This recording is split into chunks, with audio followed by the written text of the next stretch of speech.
Podcast is now starting. All attendees are in listen-only mode. Hi there, ladies and gentlemen. Thank you very much for joining us for today's first session.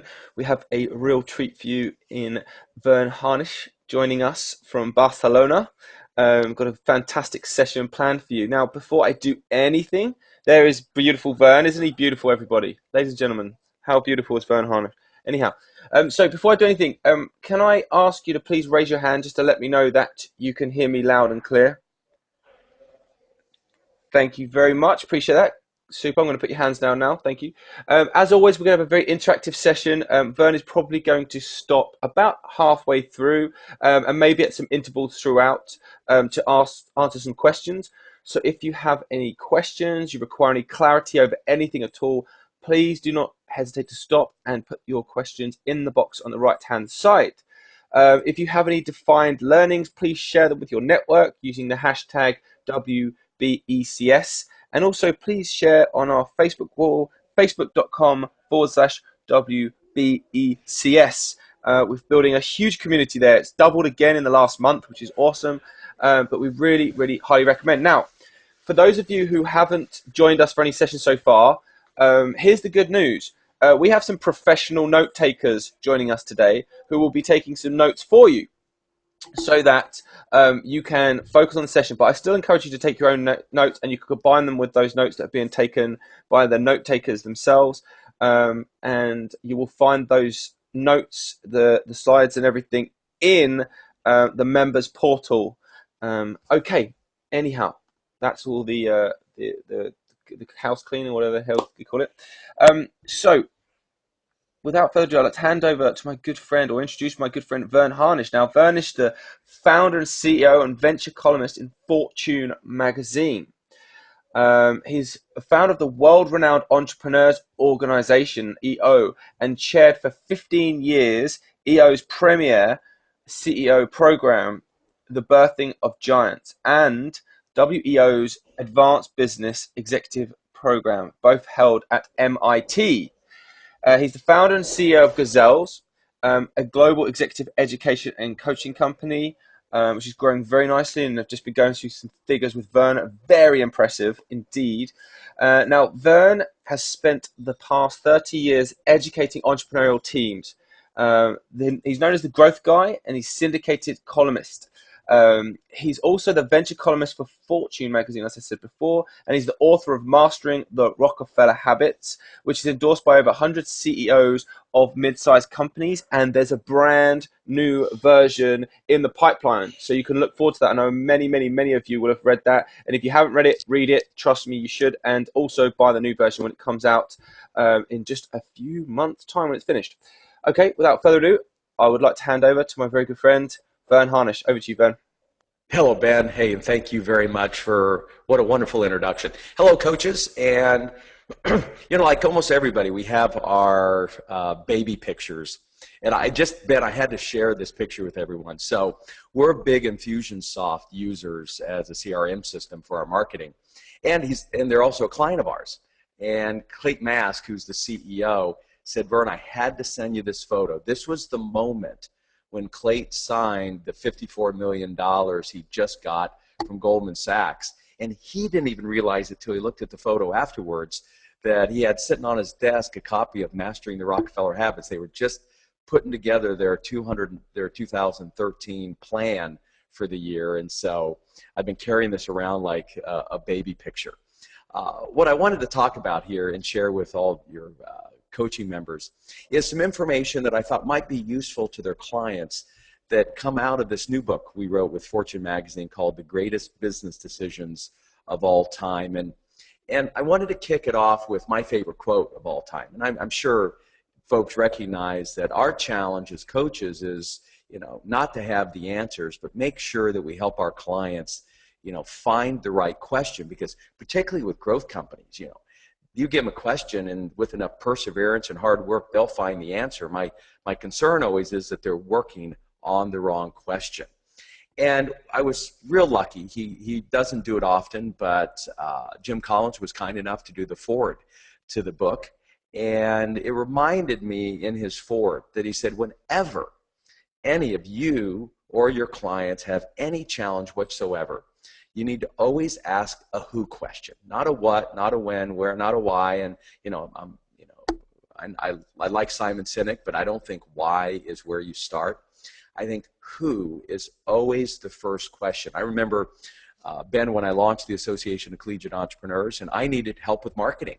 We wanted to take this thing global in 36 months, and my question was, who's the smartest marketer on the planet at the time? We're talking about the early 80s, dating myself here, and it was Regis McKenna. Regis was helping Steve Jobs and Genentech and Intel, and I thought, as a student, why not just call Regis and see if he'd help me? And sure enough, he did.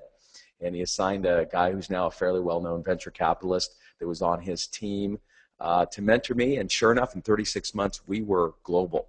We'd been to the Soviet Union, first delegation of young entrepreneurs to mainland China in '86, 3 years before Tiananmen Square, Japan, the whole bit. And so I think first and foremost, whenever you're faced with any issue yourself or with your clients, it's always got to be a who question first. And I've loved sharing this slide with our clients recently. Somebody had just shared with me this very simple idea that the bottleneck is always at the top of the bottle. And as you know, it always starts with ourselves and figuring out what's in our own way that we have to take a look at. And we've got to do the same with our clients. And so I want to come back to the book. And the overall idea that Jim Collins pointed to is that most of these great ideas, most of these great business decisions ultimately involved the investment in people. Now, in the book, we did not name a particular list in order, though I did name what I thought was the #1 business decision of all time. But I have my top 5. And so what I wanted to do in this first segment is just share what I thought were the 5 greatest business decisions of all time. And I think it's important as business coaches that we understand our own history. If you're an architect, I think it's important for you to know the architectural history. And I think the same with business. In fact, we're working with some leading universities right now to turn this into a course, a business history course that would be a set of 18 mini case studies that business students would study. And we're finding it's applicable to existing business owners as well. So let me share with you my top 5. And I gave the number 5 greatest business decision to a favorite of a lot of ours, Jack Welch at GE. And Jack made that very, very important decision when he had to let 100,000 people go to invest $50 million in executive education through Crotonville. And the story I love there is, he's getting a lot of heat from the rest of his team, his employees, the board, customers, the public. How can you let 100,000 people go and turn around and invest in what became known as kind of Jack's Castle? And so he turned to the guy from Harvard that he had running the place. He said, look, you got to give me some air cover. Do some ROI calculation on this expenditure. And so the guy plows through some numbers, brings them to Jack. And I think only the way a leader can. Jack's pouring through the calculations. He gets to the final number, looks at it, and he scratches it out and he writes the word infinite. And I don't know about you guys, but one of the things that we've learned that our very best clients are those that are learners. I saw it in those 15 years that I was running that executive program at MIT. After a while, I could tell who were the entrepreneurs, the CEOs in the room that were going to take their companies the furthest, fastest, because they were voracious learners. They were taking the notes. They were coming up afterwards and talking to the speakers. Many of them would go ahead and book the speaker to come then visit their company because they wanted to learn even more.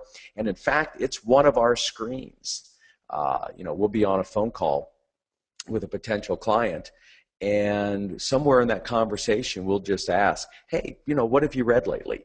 And if they can't name 1 or 2 books, I guarantee you, at least for us, they're not going to be a long-standing client. Now, Speed Forward, we just hosted Lori Bassi at our Leadership Summit.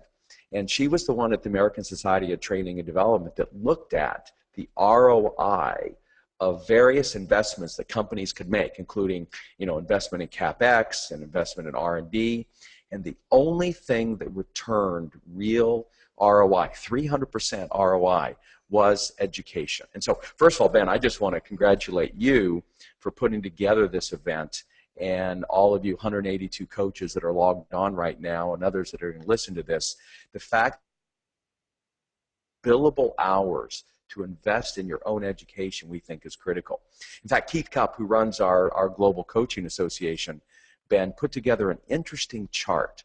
You know, he looked at professions from a continuous education perspective, and what would you guess is the #1 profession that has the highest continuous education requirements? And, you know, you and I, Ben, are happy. It is pilots, you know, guys like us that fly around a lot. Thank goodness they're at 10 Sigma from a quality perspective, or we would lose an aircraft every day in the world. And so they had the highest continuous education. As you would expect, surgeons were next, general doctors were third, then you had accountants, then you had lawyers, then you had truck drivers. And they even have more required continuous education than our profession, which to me is sad. And so it's one of the things that we're excited. We push a lot. Again, Ben, we're excited to be partnering with you. Those of you out there investing in your own education, we think is the single most important thing you can do to improve your skills. And as you know, we have to outlearn our clients. We can't afford to have them have read a book that we haven't. And our partnership with Brad Smart at Top Grading, his research found that the fundamental difference between A-player executives versus B and C players was something very simple. They read on average 24 books a year. In fact, Eric Schmidt, when we interviewed him and asked him what was the key thing that you did in running Google when he was CEO, he said, surprisingly, shut my BlackBerry off and read a book or two. And so one of my favorite quotes is that those who don't read barely have an advantage over those who can't. And so this investment in executive education is why I gave it the 5th greatest business decision of all time. What I think is interesting is Steve Jobs, the last 2 years of his life, when he had to choose the #1 priority he was going to focus on, it was the development of Apple University, which he felt was the only way that his legacy would live on. The #4 decision I gave to one of the only few international firms that we highlighted in the book, and that was Samsung. And a lot of people don't realize this is a company that's 7th largest in the world, $250 billion in revenue, really the only company that's giving Apple any kind of run for its money. And they made a very powerful decision. Little company sitting in a little country called South Korea, the Koreas there, that literally put them on, made them a household brand. And it was a decision that their chairman, Lee, made in 1990, which was to choose 400 of the up-and-coming stars within the company and pull them out of the company for 15 months. Imagine that kind of investment. And in that 15 months, they spent 3 months learning a different language, which was very unusual given the culture in South Korea. And then they were placed a year somewhere on the planet, paid their salary. The cost of the company was about $100,000 per year. Today, they've had 4,700 of these missionaries that they have sent out around the planet. My favorite story we covered in the book is they sent a young South Korean to Russia. And after your year, you were required to write up a report, and his was about 80 pages, and there wasn't a single mention of business in the entire report. It was mainly 80 pages about the drinking habits of Russians. And you know the rest of that story. He ends up becoming head of Samsung, Soviet Union at the time, now Russia, and every product they've brought into that country has become #1. Now, what's the real lesson for us? And I really think the only diversification strategy for any of us is to get clients around the globe. And it's interesting, I just did a gig for Colliers International, and it was all over video conferencing. I'm sitting in Barcelona, they're sitting in Singapore.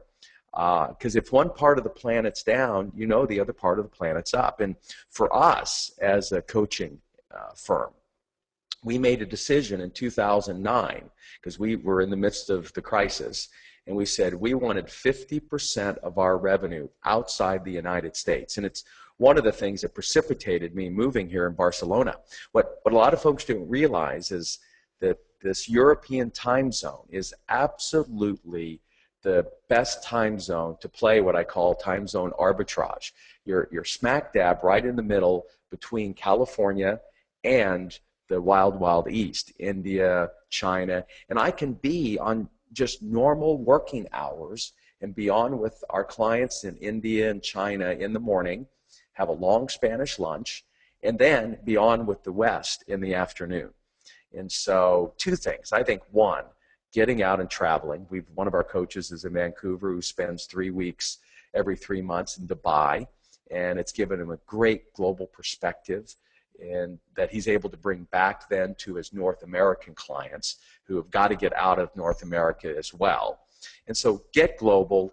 And Ben, I'm excited to hear you're going to be hanging out in Barcelona with me for 3 months as well. The number 3 decision I gave to the largest company in the world, Walmart, which tapped out at $444 billion in 2012. We just came out with our Fortune 500 list. And we really wanted to understand, how can you hold your culture together when you're global and you've got, close to 3 million employees? I mean, we've got the same challenge. Our Monday morning meetings span 12 and a half time zones. Ben and I, in fact, were talking about this because he's got various companies and leaders. And how do you hold it all together? And for Walmart, it was a decision that Sam Walton made in his very first store in Bentonville, Arkansas. And it was a Saturday morning meeting where 50 years ago, he understood that he didn't need to be the smartest guy in the room, and that what we've got to do is get ideas from other people. And what I thought's interesting is, way before it was sexy, here was a guy that was willing to listen to hourly employees working in a 5 and dime store. And so Saturday morning, he'd pull his employees together, and his basic question is, hey, what did you learn? What did you hear from customers this week? What did you see needs to be improved in the business? Sam would spend most of his week out shopping competitors. And then they would decide 1 or 2 things to make that store better every week. And I think that's what all of us have to do with our clients and our own businesses. If you can make a 1% improvement every week, compound interest is your friend. Now, let's speed forward 50 years later. 200 leaders at Walmart basically leave Sunday night or Monday morning. They spend 80% of their week out talking to customers, talking to employees, shopping competitors, and then they come back and they make decisions about what they need to do to make the place better. Again, 1% every week, compound interest is your friend. Now, our message as a result to our clients, particularly those at the top, the CEO or the CXO suite, is, and it's a phrase I've been using lately. We're known for this one-page strategic plan, and I really don't care what you put on that one-page plan. That's not really your strategy. I can tell your strategy by looking at your calendar, your weekly calendar, and where you're spending your time. That tells me your priorities. That tells me what your vision is. And we think it's absolutely critical, probably the most important key performance indicator for our clients is how many hours are they physically or at least mentally out of the office every week. And we push it to something like 60, 70, 80%. And then we know that they're delegating properly to everybody else from an operations perspective. Now, the number 2 decision I gave to Apple and pulling Steve Jobs back. I thought it's never been done in history. And I knew Steve back then. I hosted the big event for him in LA just after he was fired from Apple.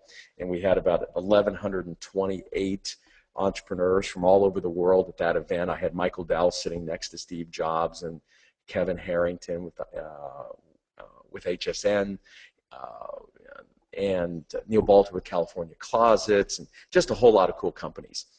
And they fired him, and he was gone for 10 years, and then they made the decision to bring him back. Now, one of the inside stories that Adam Lashinsky, who wrote the book Inside Apple, I think is a great biography everyone should read in addition to Walter Isaacson's book, if you really want the business lessons from how Steve created the most valuable company in the world. But Adam dug up actually what instigated the sale of Next Computing to Apple. And it wasn't Steve. Steve was actually very busy over at Pixar.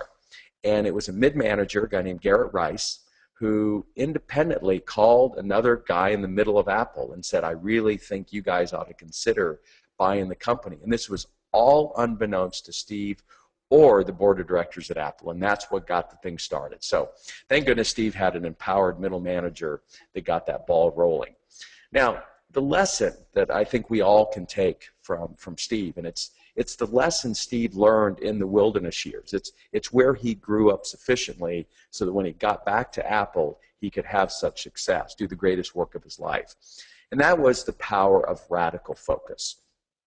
What he loved when he was at Pixar was how he only had, the entire company only had one priority. They could put every ounce of their energy, every ounce of their resources into Toy Story. And they could do it for 2 intense years. And then the reality is you kind of make it or break it over a weekend. And so when he got back to Apple, he said, why don't we do the same? And those of you might remember back there when he rejoined at the time, they were into everything, handheld scanners, printers, you name it. And he drew this famous 2x2 matrix and said, look, we're just going to do 2 desktops and 2 laptops. And then he physically divided the company into 4 companies. He put up physical walls so that each one of those teams had absolutely only one thing to focus on. And the rest is history. That's what turned the company around, got him to $5 billion in market cap. He then added the iPod. That was a 2-year initiative. Then he added the iPhone, another 2-year initiative. Then he added the iPad, and the rest is history. You ended up with the most valuable company on the planet. Now, what is that real lesson for you and I? And that is, we need, even 5 priorities is too much.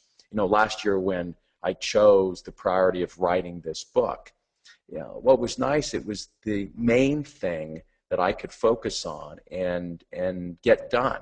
And getting it out was the most significant thing that I could do. And for a lot of you, writing a book is the single most significant thing you need to do. And if you don't make it a priority, it's not going to get done. Now, there's a second point here.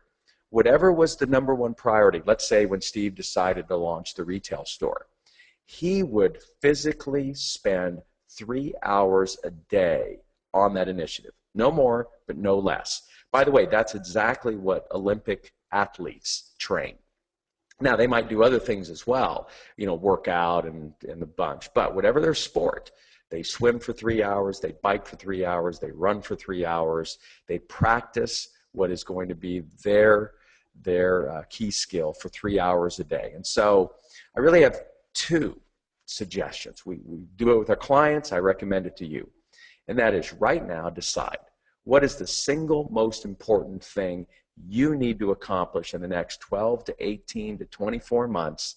And then I want you to carve out 3 hours a day. Hey, for me, one of those is 9:30 to 11 o'clock at night after the children are in bed, and it's one of the most quiet times in our home, and I get a real focused 90 minutes. Another 90 minutes is before everybody gets up. And because I'm in Barcelona, I'm lucky I get quite a bit of time in the morning before the West starts interrupting me. And so to me, that's the key lesson from Apple. By the way, there's one other key lesson that I think we can all take to heart, is that at the point 2 months before Steve died, that they hit their highest market cap. The combined market share of all of their product lines was a mere 7%. Yet that 7% represented 50% of the profitability of the entire industry. So he was letting the other 93% of the customers go to the competition who were fighting over the other 50%. Now, what's the lesson for us? For Gazelles, we know that there's 211,000 potential customers in the United States that fit this pure definition of a Gazelle company. But that is way too many for us to go after. And with some coaching help ourselves from Bob Bloom, Bob helped us figure out a couple of criteria that allowed us to figure out of those 200,000 companies, what were the 15,000 that we were best set to go after that had the money. This is called profit pools. And so for me, one of the most important things we're teaching clients that's aligned with this is that you must give your salespeople definitive lists to work off of. If you just let them go after any low-hanging fruit, that'll defocus a company faster than anything else. The same with you as a coach. And a lesson that we got from Sam Palmisano, who was kind enough to endorse my latest book, the past CEO of IBM. Sam, whenever they were going after a market, he had the most important business tool ever across from his desk, a whiteboard. And on that whiteboard, for instance, he wrote the top 100 customers of EMC, and then he'd jump on a daily global sales call, and his question was, who did you get off of that list? And his question the next day, who did you get off of that list? And they would work off of specific lists versus just letting the salespeople go after anybody that they could land. And these low-hanging fruit clients can kill you in terms of wasting your time and your energy. And so I really encourage you to get much more picky and specific about the customers that you want to go after. Get a whiteboard, list who they are, and then pound that list day in and day out. Now, that led to what I named, and one of the things I get to do at Fortune Magazine is name the top 5 business books of the year. And in 2011, I named Rick Cash and David Calhoun's book, How Companies Win, the #1 business book.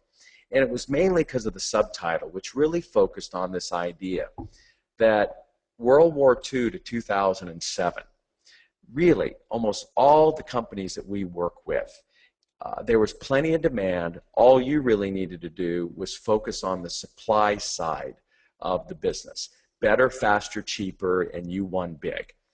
But in 2007, something interesting happened.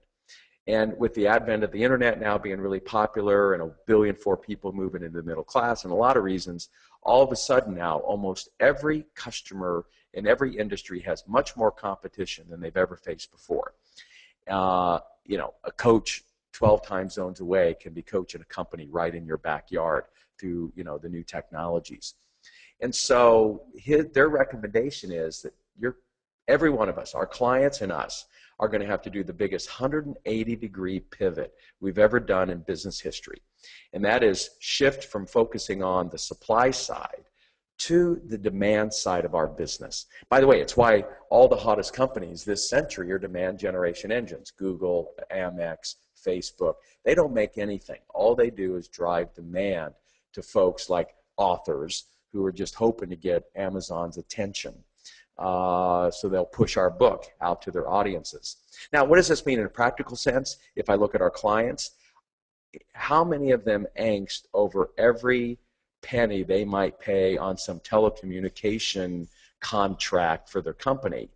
Yet, when it comes to setting price, they kind of like lick their finger and put it to the wind. In fact, probably one of the more important pieces of coaching that I got recently was from one of the top pricing consultants in the world, Herman Simon. Because I have an MBA, but I never took a course on pricing. And if you think about the 4 P's of marketing, it's the 1 P that gets you money in immediately. The other 3 cost you money. And we raised our prices right in the middle of the crisis 2 years ago, 25%. And I don't know what the cause and effect is, but we also ended up with about 25% more customers.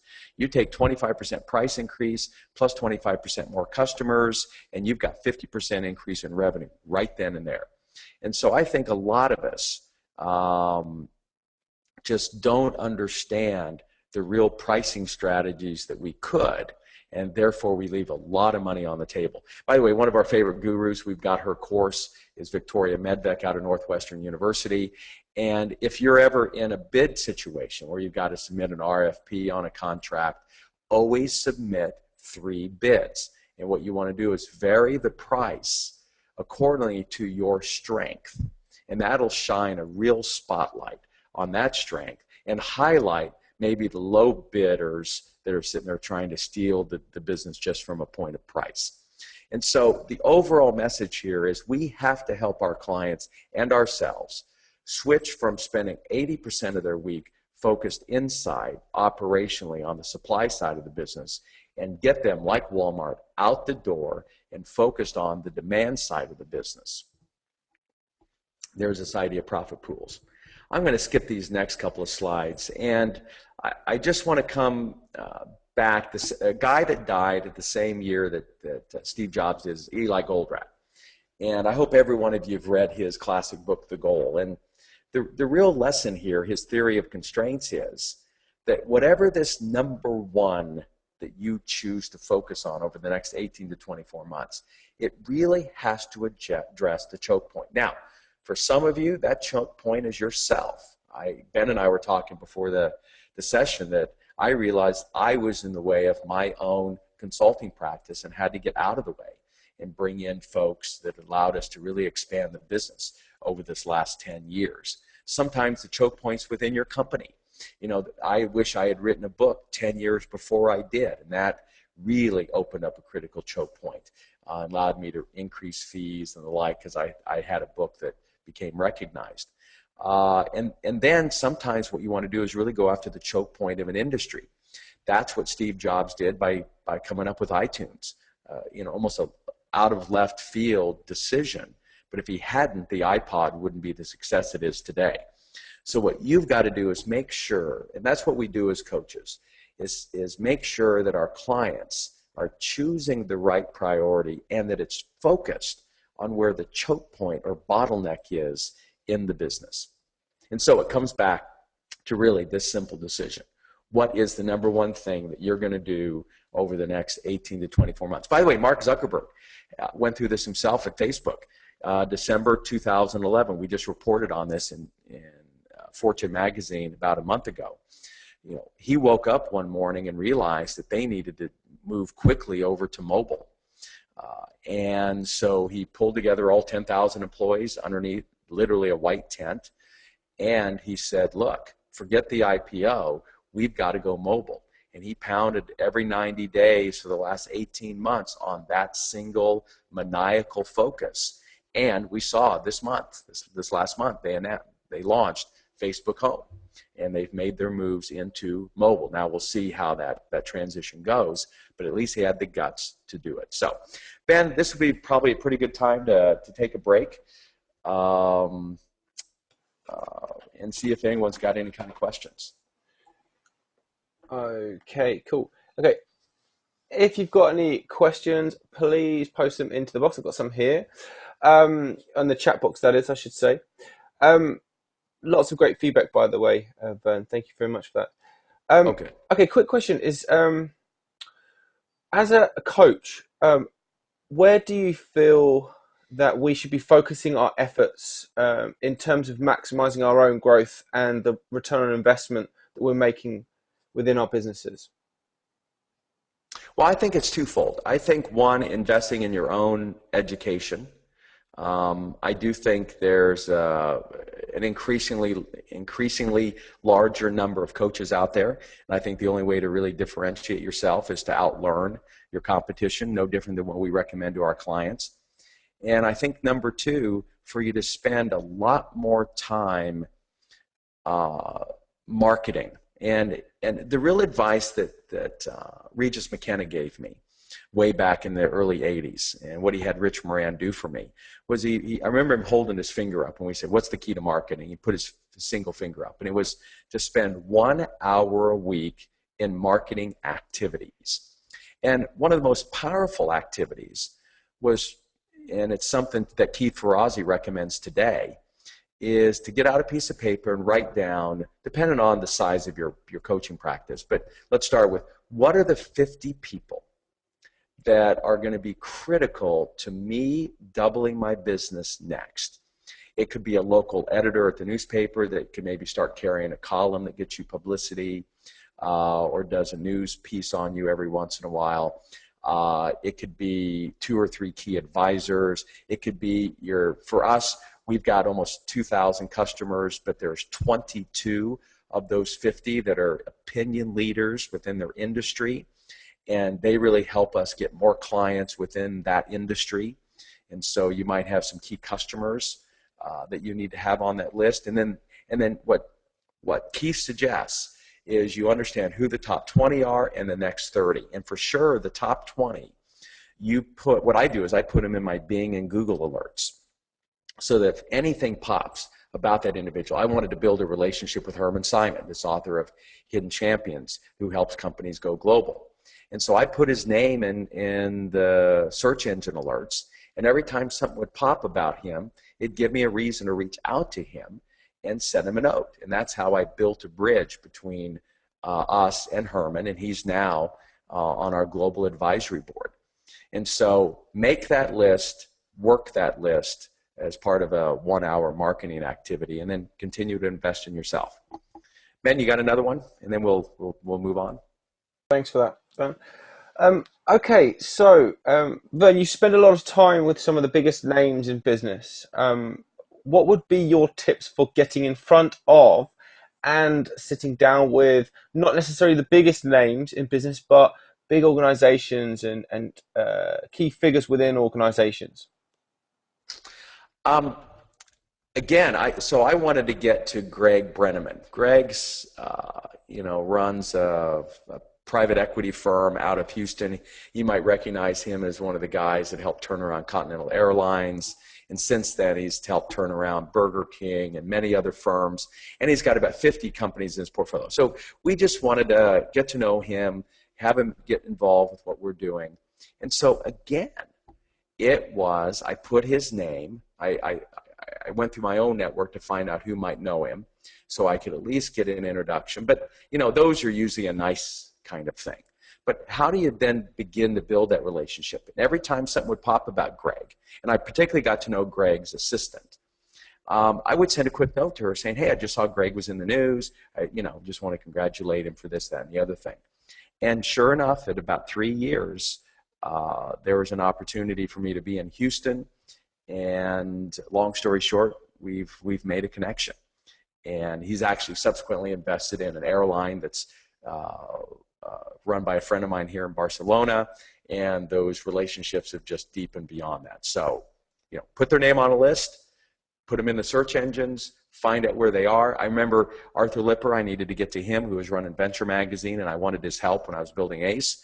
And I saw that he was speaking in Dallas, and I was up in Wichita. So I drove down there to attend his speech, sat right in the front, and made sure when he was done speaking, I went up to him afterwards. And the key thing is to get to the question, first of all, you got to have your elevator pitch. Hey, I'm building a student organization of entrepreneurs that I want to take global. It fit his interests, so he said, hey, tell me more. And then the minute you get your 90-second pitch, then what you've got to do is ask this question, hey, if you were me, what would you do?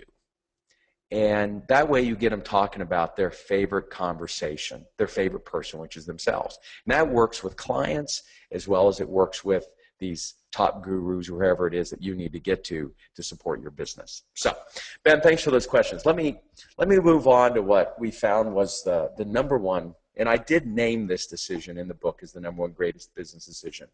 And it was a decision Henry Ford made in 1914 that I believe not only put Ford on the map as number one, interesting, they're number one back again today, but it not only changed the company, it changed the industry, and to me it was the single decision that led to what became the wealthiest country in the world, and that was the United States. And it was the decision in 1914 to double the wages of employees from $2.50 a day to $5 a day. And the minute they announced that, 10,000 people flocked to Detroit to take up his jobs, plus he now had people earning enough money that they could afford his product. And it was the first time people really saw employees as an investment, not just a cog in a manufacturing wheel. Now, how does that apply to us? And Ben, our research, and we do this on a regular basis about every month, we survey our audiences globally around the 4 decisions: people, strategy, execution, and cash. And we want to find out what's the number one that they're needing to focus on. And in January, almost the entire planet realigned around a war for talent. that almost every client that we're dealing with, their number one challenge, and I just saw today some research that NFIB put out, that the confidence level of business owners is as high as it's been in years.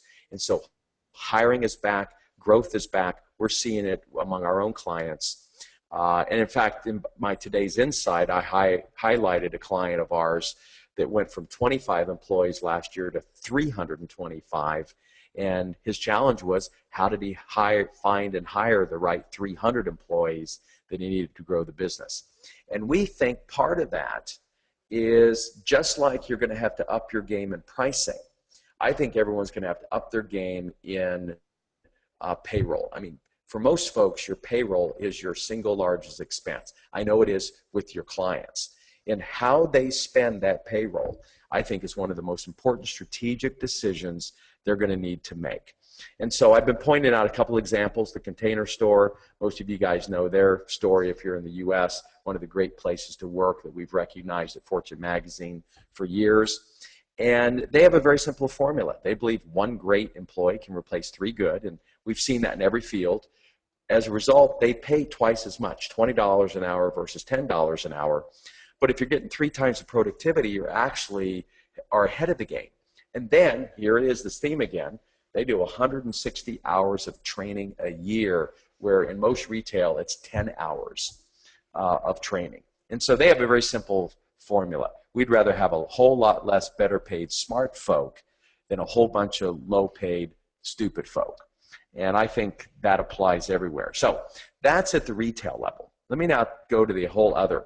The highest paid, if you would, consultants in the world are in this industry: Goldman Sachs, Morgan Stanley, and Merrill Lynch.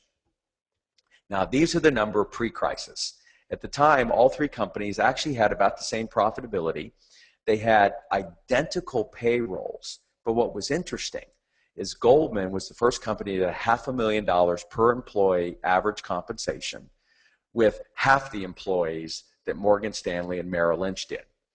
And if you look at productivity measured as profit per employee, Goldman Sachs had about 2.5 times the productivity per employee. So they're paying twice as much, but they're getting 2.5 times the productivity, so they're ahead of the game.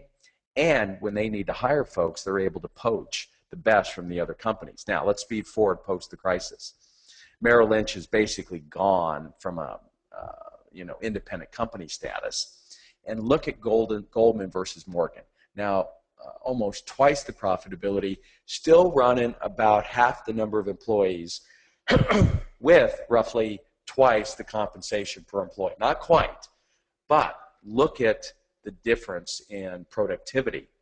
235,000 profit per employee versus just 75.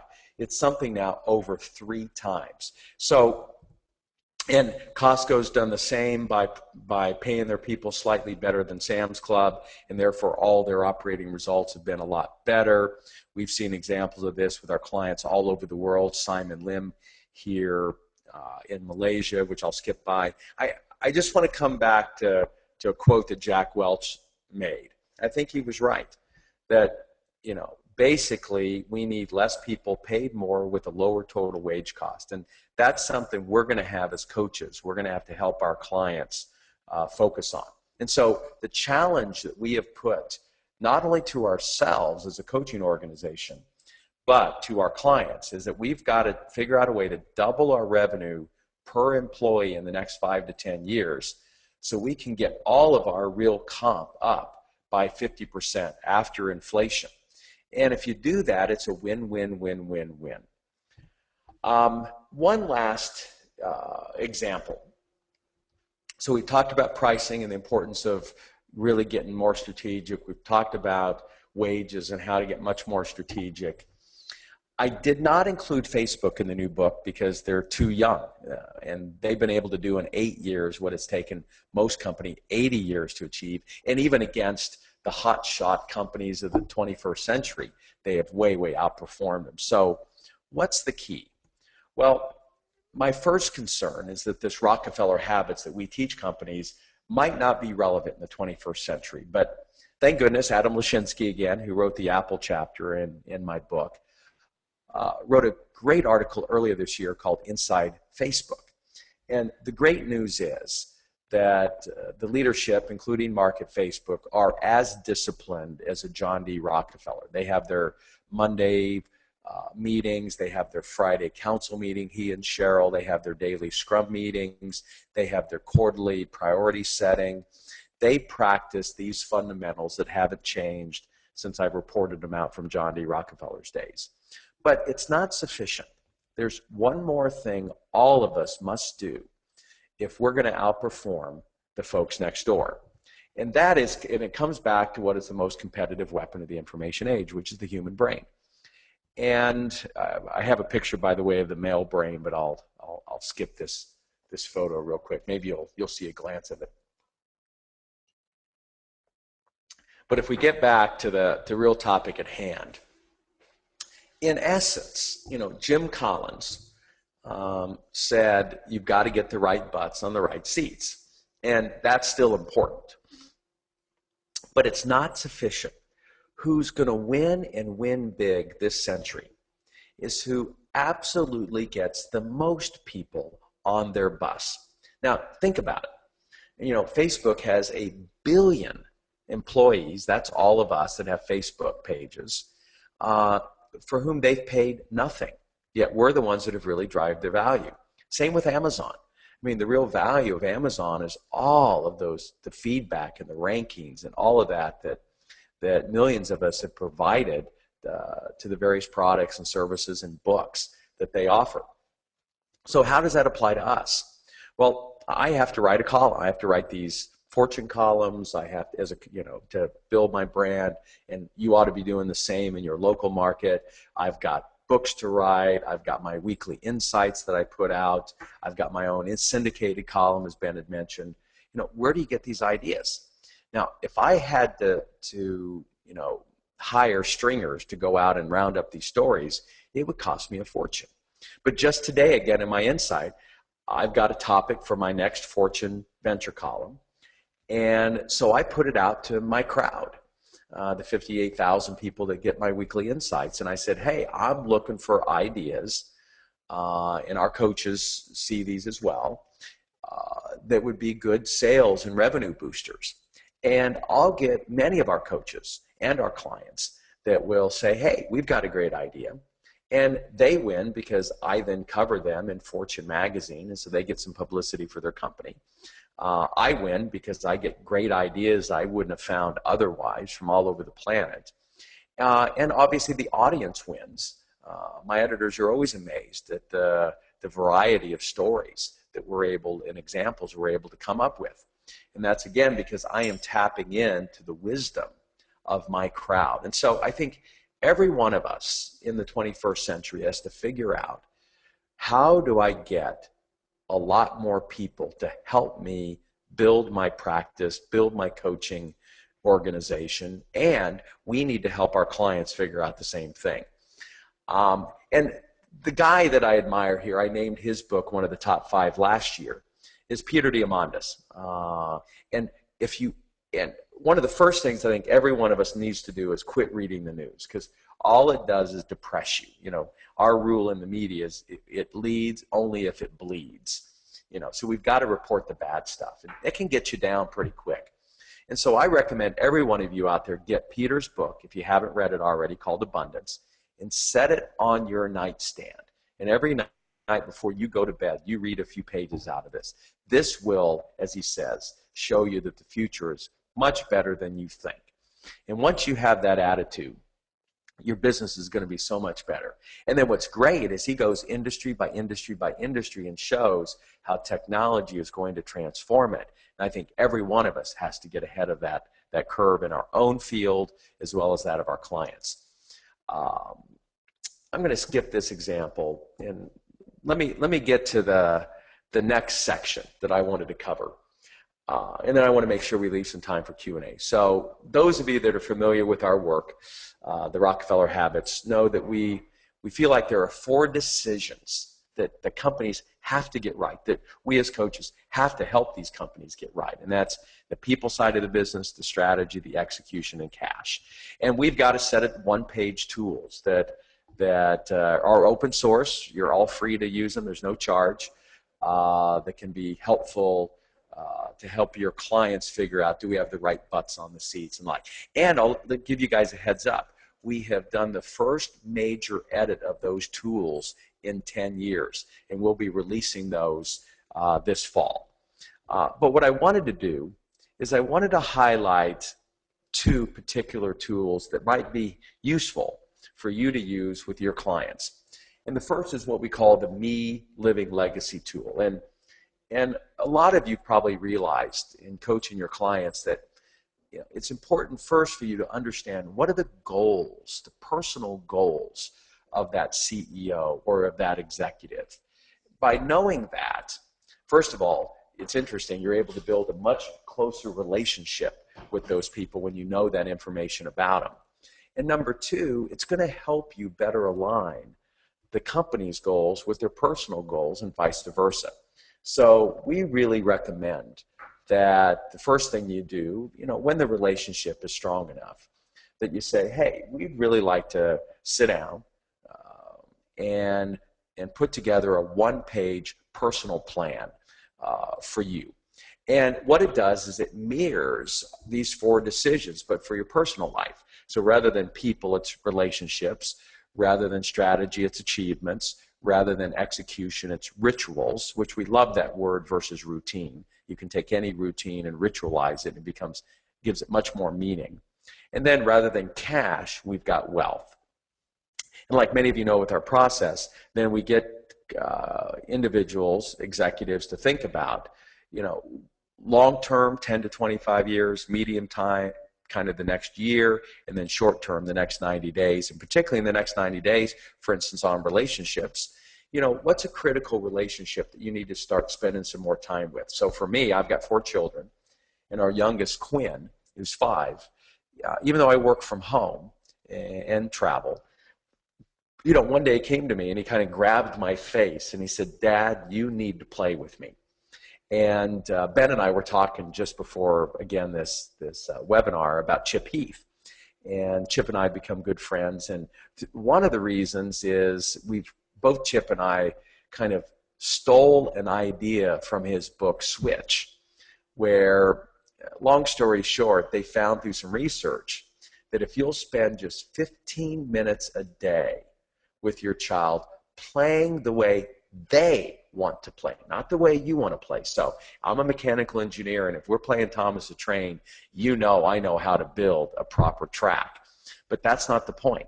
You've got to discipline yourself to play the way your child wants to play. And so I set that on my living legacy priorities, that I wanted to start spending this I really wanted to start building a stronger relationship with my 4th child. My wife's a 4th child, and she knows that they often get ignored. So if you look over at the ritual column, I said my ritual is to spend 15 minutes every night I'm home, and it's many nights, playing the way Quinn wants to play. Like last night, he's got this physical Angry Birds Star Wars game, and I started to build it, and he said, no, I want to build it, and here's how he wanted to build it. And I can tell you it was transformational. I've just put together what is going to be kind of the plan for the next 3 months, and I've got a sister who has some health issues, and I've just decided that I'm really going to focus on helping her with resources and time over this next 3 months. And so that's what you want to do in the relationship column and the reason we've got up the side there, you maybe can't see it, it says faith, family, friends, fitness, and finance. It's kind of a reminder as you go across this thing that what are the relationships that are important to you that can help move your faith forward, that are in your family and even extended family, your friends and communities, who's going to help you on the fitness side, because man, health is really wealth, and on the finance side. I just got a new advisor to help me out on that side of my particular life. And then you want to look at those 5 areas, both from a relationship standpoint, an achievement standpoint, not achievements necessarily for the business, but that you really want to achieve with those key relationships. And then what are the rituals? So I really want to achieve a much better relationship with Quinn. And the way I'm doing that is spending 15 minutes every night when I'm there, playing the way he wants to. And the wealth column is I've got to make a decision, the kind of wealth that I'm willing to spend in order to support my sister through some of these kind of health issues that she's facing. And so that's the idea of the living legacy. Now, at the very top right corner, and for me, as coaches, one of the things we talk about from a branding perspective is figuring out the word or two you want to own in the minds of the marketplace. What is that legacy you're going to leave? And obviously Michael Gerber did it through his whole E-Myth. We're working hard to really own and publicize this idea of gazelles. Dan Pink in his latest seminar said, hey, if things rhyme, people believe it. So we've got a new phrase, a country with gazelles excels.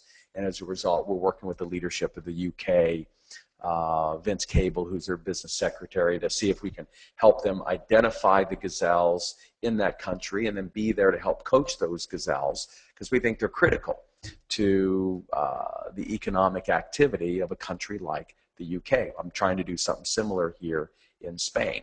So what I would encourage you to do is figure out what is your word or two you want to own in the minds of the marketplace. And that usually means the need for you to focus. You're the consultant. You're the coach to the auto industry. You're the coach to the restaurant industry. You're the coach to CFOs. And I think the more that you can get focused and start to build this legacy, then you start to write the book, you write the articles, and at some point you can really own that word within the marketplace. So that's the idea of the Living Legacy tool. And I just wrote an article about it that's up on our Gazelles website that will kind of guide you through it. So that's kind of a new tool that we're pushing out there. Along with that, and I know you're going to hear from Marshall Goldsmith, so I just want to attest that as probably the best personal development activity I've ever experienced was this Marshall Goldsmith idea of a peer coach. And so when he talks about it, I want you to do it. And so I picked a friend, Sebastian Ross, here in Barcelona, and ultimately the only way you're going to become better at what you do is through behavior change. Start some behaviors, stop some behaviors. And so with Sebastian, he and I each pick 4 or 5 every few months. And what we do is Marshall suggests you call each other. I haven't been able to do that. So Sebastian and I email each other, and we simply report out yes or no with a little explanation whether we did what we said we're going to do. So my 4 this last quarter were: 1, I want to do push-ups every day. And I report out to him every day the number of push-ups. I was starting to get kind of saggy, and my wife wasn't happy about it, so I wanted to do that. 1 was to spend 15 minutes with Quinn every night. Another one was actually to do something significant every day in my business to move the needle. Because I've been getting pretty comfortable here in Barcelona. And yes, I'm busy, but if I could just do one thing every day that really moved the needle, that would be significant. And so I've had to say yes or no and name what that is to Sebastian every day. And then the last one's kind of personal, so I'll kind of keep it to myself. But he's got a similar list. And then we meet every Monday. Monday's my meeting day. I try not to do any gigs or speaking or anything on Monday because I don't like to fly out Sunday night. And I've done that forever that I've been in the coaching business. And it's worked well. And so he and I meet Monday morning. And that's where we talk about and have a chance, like what Bill Campbell did for Steve Jobs. Sebastian's my peer coach that lets me have this place where I can kind of talk out the things that challenge me. And so it costs no money. It's the least expensive thing you could do, and it absolutely works. Having to report out every day if you've done something or not. Now, the last thing I want to touch on is we're taking on a couple of kind of standard ideas in the business coaching world, and I want to make a case for it. It might be helpful in your practice. And the first one we've taken on is the old tool, the SWOT, the strengths, weakness, opportunities, and threats. And I wrote a recent article called Market Myopia. and how I blame the SWOT for creating that. Because if you think about it, and a lot of you have split up the SWOT, where the strengths and weaknesses are internal and opportunities and threats are external. But whenever I've done this exercise over the years with clients, what you find is it creates what I call an industry/inside myopia. Almost by definition, you're looking at the strengths, opportunities, and threats either, within your company or your company's activity within your industry. And I think that's useful, but here's what we specifically recommend in preparation for a planning session. To customers and employees, we recommend you ask 3 questions. And so I'll give you an example. I just finished leading the 5-year strategic planning process for our children's international school. It was something that made my living legacy list, and it was absolutely a joy to be able to do that. And so the first thing we did is we sent an email out to every parent, every student, every teacher, every staff member to answer just 3 questions. What do you think we ought to start doing at Ben Franklin International School? What do you think we ought to stop doing? And what do you think we ought to keep doing? And that gathered us a lot of rich information from the broader community. The SWOT is something that we would encourage middle management to do. In our case, that would be the teachers. They're closest to the market, which are the students. They're also in the middle of the organization, and they can uniquely see, maybe even better than the senior leadership, the head of the school and the school board that I was working with. They could see better really what these strengths, weaknesses, opportunities, and threats are. What we did at the senior level, and there were 8 of us that were chosen to lead this strategy process. It was a couple of teachers, a couple of board members, some parents. It was a nice mix, and I was the facilitator. Is we did instead this thing we called a SWET, a strengths, weaknesses, and trends. And by the way, for those of you familiar with our one-page strategic plan, we have updated, and this will be out in the fall, these boxes at the bottom of our one-page form to align with this. And we've created a new one-page tool called the SWET tool. And the idea is to get above the forest and the trees and really look at what are the significant trends that are surrounding us. 3D printing, product innovations, trends of what's happening economically here in Spain that could really impact your business and your industry. And those were some of the richest conversations. And we've had some of our coaches testing this over this latest planning cycle. And it has really opened up their clients' eyes to much more important ideas. To me, it's the Clayton Christensen innovator's dilemma, because you get so stuck in your own industry and your own company that you don't see these broader trends that are coming along. It's one of the reasons I love the book Abundance, because Peter really lays out some of these broader trends that are going to impact all of our industries. Robotics, for instance, being one of those, which I'm going to talk about in a moment. So first, you get the senior team, almost a Gary Hamel-like, head-like team, he calls them, to really look out and see these broader trends. Now, strengths and weaknesses. Here we're taking a different definition at the senior level. We're looking at strengths from really a core competency perspective. What are those handful of strengths that tell you, man, we ought to stick to our knitting in these areas? And weaknesses are not things that you can change. These are inherent weaknesses for which there's nothing you can do about. And so we better make sure that this plan we're getting ready to put together recognizes that. So let me give you an example from the school. An inherent weakness is the fact that our school is based here in Barcelona, and there is not a lot of government or large businesses here, which is where a lot of international schools get their students.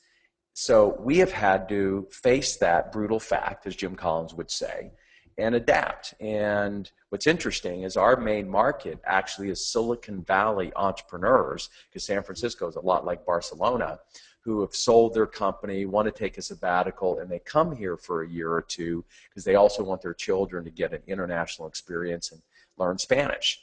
And so we have a whole different market that we're focused on. as a result of this inherent weakness of where the school is based. We also have a situation where we're landlocked as a very urban school. And so our ability to put together a robust athletics program on our own is minimal.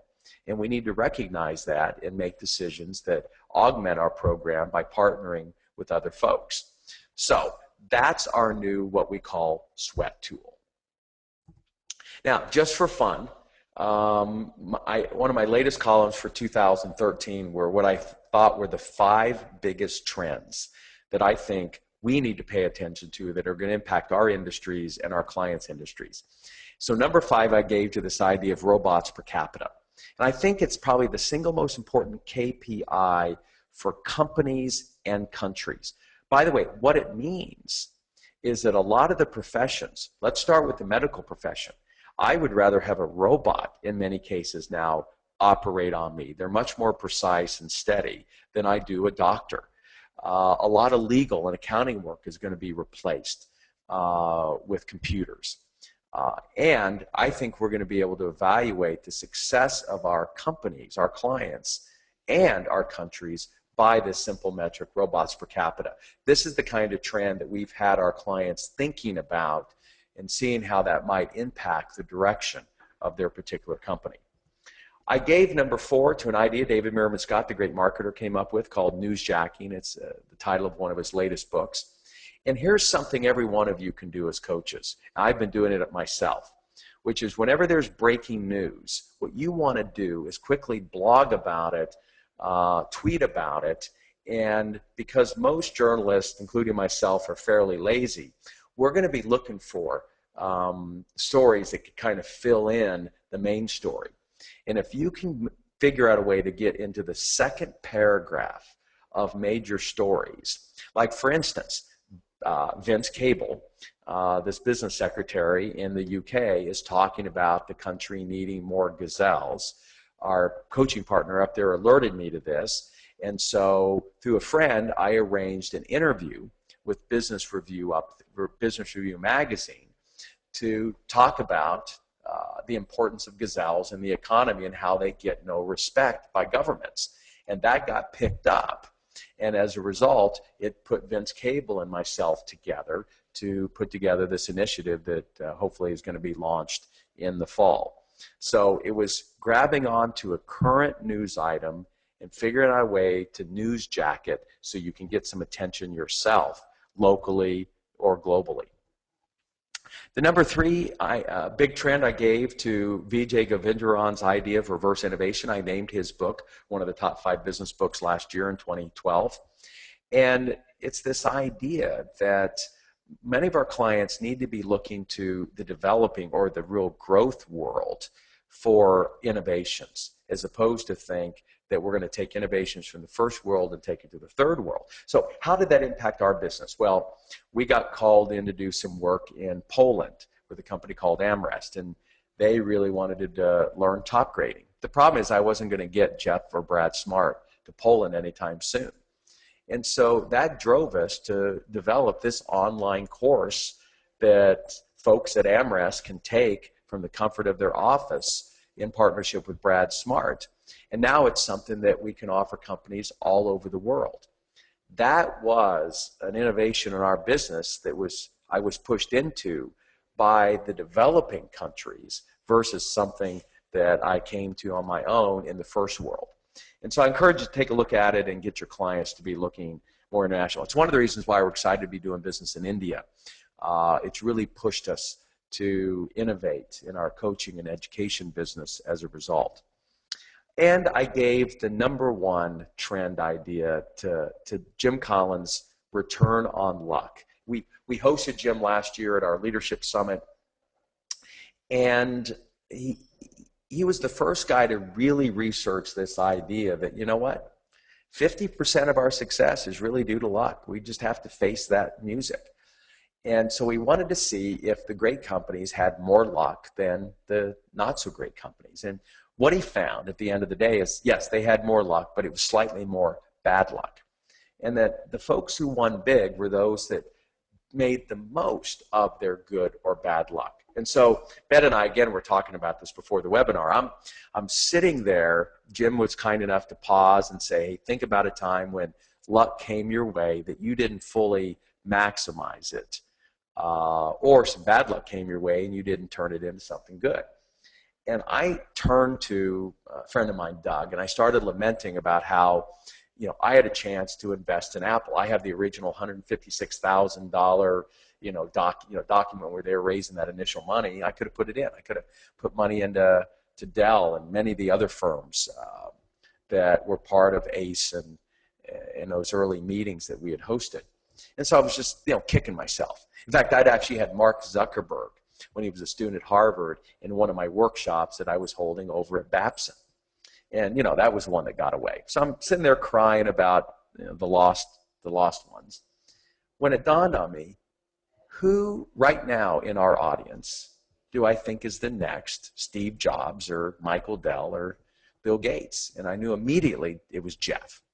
And I went over to see Jeff, and right away I said, hey, is there a way that I could invest in your company? And he said, hey, we're just finishing up a $17 million round. You can come in. And I placed several of those bets in 2012 as a result of Jim's very simple idea. So that's it on trends. One other kind of icon that we're tackling in the consulting world, and I'm going to call it real balance, is this idea of the balanced scorecard. And a lot of clients use this. It really came out of some research that John Cotter had done back in one of my favorite books, Corporate Culture and Performance. And so what we've done is we're really up in the ante in this area of what we think is the real balanced scorecard. And we look at it in two areas, that there's the people side of the business, and there you've got to maintain your reputation like virginity. You only lose it once. And then you've got the process side, where you've got to be focusing on productivity, very much that idea that let's be 1% better every week, compound interest will be your friend. And so what we did is we broke those down, and we really feel like that at the end of the day, in order for your clients to recognize their goals, to achieve their strategic plans, they've got to have people doing stuff. And so we really think there are 6 areas they need to balance instead of 4, like they suggest in the balanced scorecard. 3 on the people side, 3 on the process side. And so on the people side, basically we got to make sure we're clear about all those people we employ. And anyone we pay, we consider an employee. So that's a direct employee, a 1099, a contractor, a government official. If you're in India, I know that's a bad joke. That's anyone you employ. Customers, then anyone who pays you. And if you've done this right, the first law of entrepreneurial gravity, which is growth sucks cash, hopefully you're getting slightly more cash from your customers than you're paying out to everybody else, and so there'll be something left over for the shareholders. And so our basic idea is we've got to keep those 3 fundamental relationships, those 3 groups of people happy. And what you really want to do is figure out 1 or 2 key metrics to know daily and weekly whether they're happy. I was just emailing back and forth yesterday with Fred Reichelt. Fred's the one who wrote the book, The Ultimate Question, his latest Ultimate Question 2.0, and he's just releasing a software as a solution service product where he'll help companies literally survey their employees daily and weekly to get a net promoter score to know that their people are happy, so that, because we know if their employees are happy, they're going to make sure the customers are happy. It's actually a tool that Keith is now going to implement with our 126 coaching partners, because we want to make sure that if our coaches are happy, we know that they're likely going to produce happier clients. And so the good news is there's new tools that help us know, are our employees happy, are our customers happy, and of course the most important thing I ever did to know as a shareholder I'm happy is my accountant, Kathleen, sends me a cash report every single day. And so as a coach, when I first started to the organization we have today, even more important than profit for me was making sure that every day I had more cash in the bank than I did yesterday. And it really disciplined me to collect, deposits more disciplined up front, to bill clients maybe for an entire gig in advance because it was easier for them anyway, to watch what I was spending. And so this discipline around cash and seeing what the number is every day, what came out the last 24 hours, what came in the last 24 hours, and Kathleen projects it out over the next 3 months because I ran out of cash in 2001, and you don't ever want to face that again. Then on the right side, we're clear. Companies only do 3 things. You make or buy, sell, and keep good records. And again, you want to come up with some key performance indicators to let you know that you're doing well in those 3 areas. So that's kind of a couple of new ideas, the sweat versus SWOT, our update to what we think is the real balanced scorecard, some 5 trends that we think are going to impact all of our industries and clients, as well as coaching, and 5 big ideas that came from 5 very important decisions. So, Ben, that's kind of the presentation. I think we've got about 15 minutes here to do any Q&A. Thank you very much for that, Vern. Super session, lots and lots of learning. Thank you for all your questions. Let me just go through them. I have to fight through some. Okay, here we go.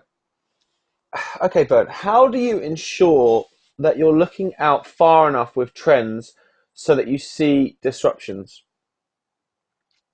Yeah, well, first of all, we set the time period for looking at trends to be the time period beyond that which you're planning. So we were doing the 5-year plan for the school.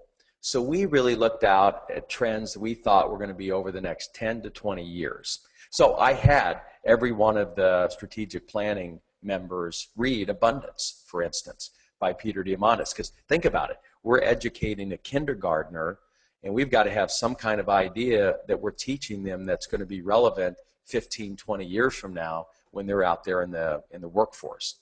If we're doing the 1-year plan, which we now are working on, then all we're looking at is trends over the next 3 to 5 years. So for instance, IBM put out a piece in January, what they call their 5 and 5, which said we predict in the next 5 years these 5 things, which were, by the way, that computers will have all 5 human senses, and those senses will be better than humans.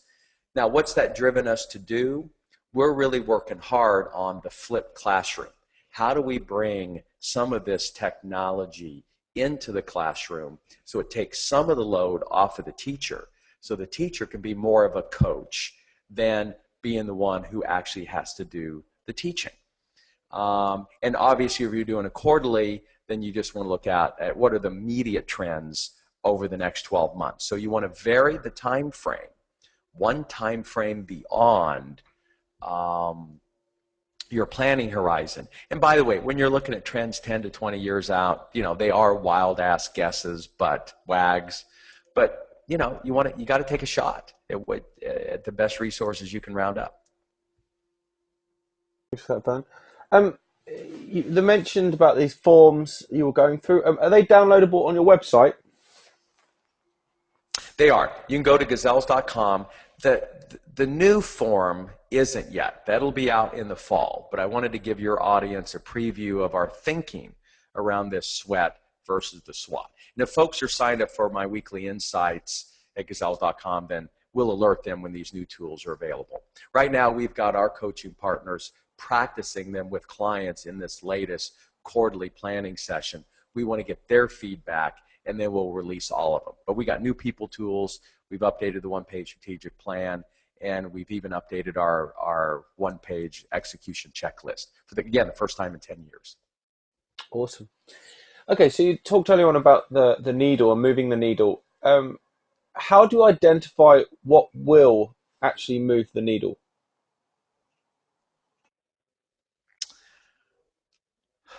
Well, you know, first of all,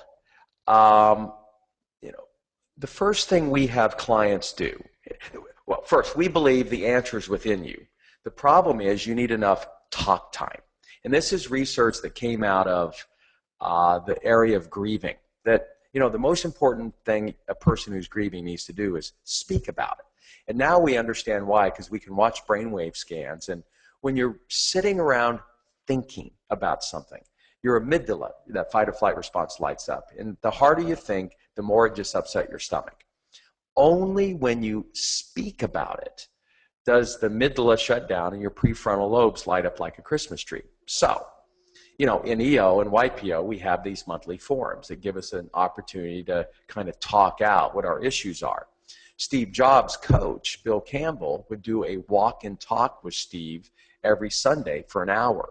We also know, by the way, that walking, this left-right movement, actually is a critical movement to de-stress somebody. And so I don't know if Steve understood why he was doing it, but he was doing one of the most powerful things were these walks and talks to solve problems. What we require, very first thing, I have a client, Softonic, here in Barcelona. They're now #1 in the world for downloading safe software. 4 years ago, they were just a Spanish-based firm. And so the founder, Tomas, his #2 guy, Emilio, and 2 other of the 8-person executive team, I required to start what today they call the Breakfast Club, which is prior to their weekly management meeting, I wanted the 4 of them to go to breakfast and talk about the big stuff. Talk about the trends, talk about their strategy, talk about what it is they really need to focus on. And Tomas, the founder, didn't want to do it. He's this kind of wild, crazed entrepreneur like most of them. But he became the biggest fan of this process. And it's through these talk sessions that are pretty unscripted is where he's been able to navigate what's been a fairly turbulent industry as part of the process. So ultimately, the answer is within inside you, but you need to have sufficient talk time every week to get it out.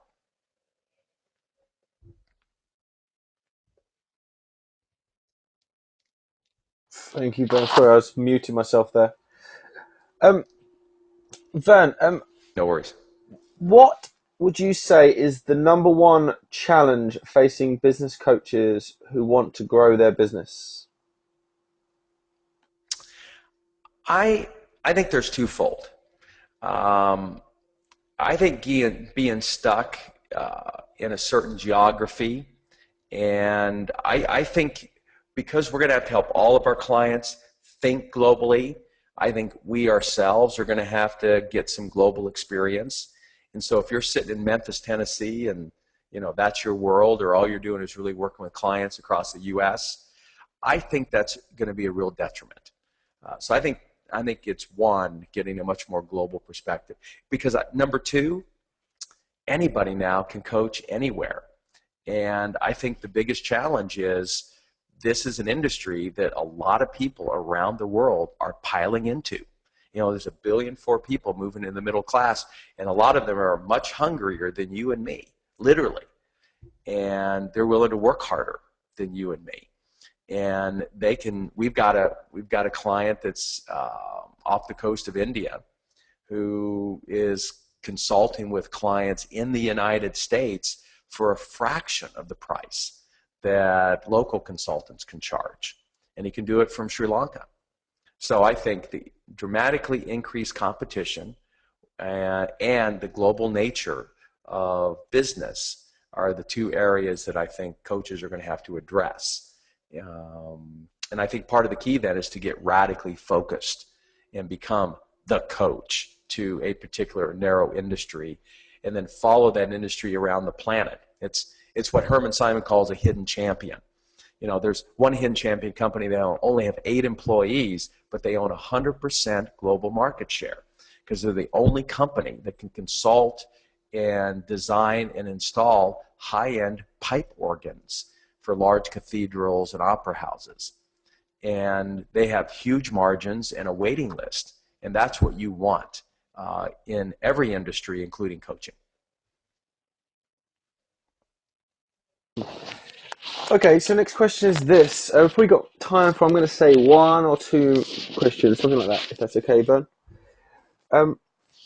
Okay, how do you make successful entrepreneurs realize that they need to invest in their own development? This is an important question.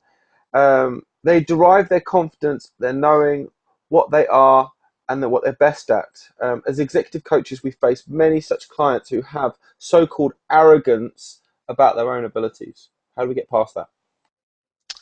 Well, this is probably the wrong answer, but we figure that out about them up front, and we just avoid them. I, there's too much opportunity out there, and folks that are hungry to learn and to change, and that hit the wall and have learned the lessons, that we try to at least me particularly personally, try to ferret that out and just avoid them, because I don't want to change them. It's too much effort. So I know that's not a great answer, but it's my position. Yeah, I think it is a fair answer, Vern. I think it differs depending on the tenure of the coach. Obviously, coaches just starting out, you're in a position where you're really taking the coaching clients that you can, and as you get to become more successful, and you're able to pick the clients you want to work with. And I think that's where you are now. You're right. The first 3 years, we even say it to our clients. You take every piece of business you can get, even if you can't. Can you guys do this? Yes, even if you're lying. You fake it till you make it. But after about 3 years, you should start figuring that out. So, how do I answer the question if I'm forced to deal with this person? One of the powerful tools is the 360 review. I think there's nothing like the brutal facts, because you're not going to be the only one that sees it. Their team's going to see it, their spouse is going to see it, folks that they work with are going to see it, and a good 360 degree. Send an email out. Hey, let's give John feedback on these particular areas. And usually, when it's like an intervention, as you would do with an alcoholic, when they see that it's not just you, in a way you've turned to the crowd to kind of help you out with this process, that usually gets their attention. Or they get pissed off and you're fired. But that's our job's to fall on the sword, as Pat Lencioni says. Okay, I will bring data to the table. I think that's helpful. Yeah, certainly. We've actually got Pat Lencioni is speaking at one of my clients' events in in Canada shortly. Fantastic. So he's very much looking forward to that. Anyhow, last question, because you've done such an awesome session, and I know a lot of people got to jump at past.